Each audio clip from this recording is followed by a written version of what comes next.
दादू में retired justice of Sindh Abdul Rasool Memon Pir Ilahi Bakhsh law college जे auditorium hall जो इफ्तिताह कयो।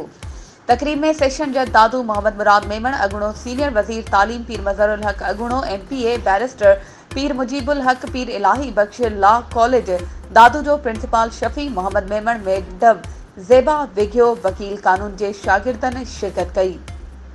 मेहमान खास retired justice Sindh high court Abdul Rasool Memon चयो त दादू शहीद मखदूम बिलावल रहमतुल्लाह सूफ़ी बुज़ुर्ग जो क़ौमी शाइर उस्ताद बुखारी जो शहर आहे।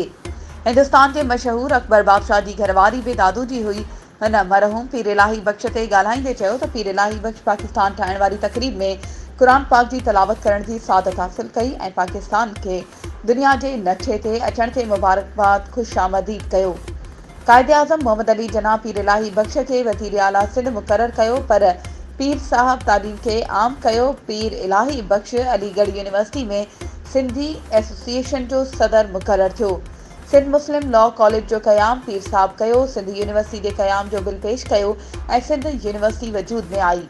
शागिर्दनि में शील्ड सर्टिफिकेट तक़सीम कया विया। वधीक ख़बरूं ऐं अपडेट्स जे लाइ असांजे चैनल खे सब्सक्राइब कयो ऐं हा बेल आइकन खे प्रेस करणु न विसारिजो त जीअं असांजी हर नई अचण वारी वीडियो तव्हां ताईं पहुची सघे।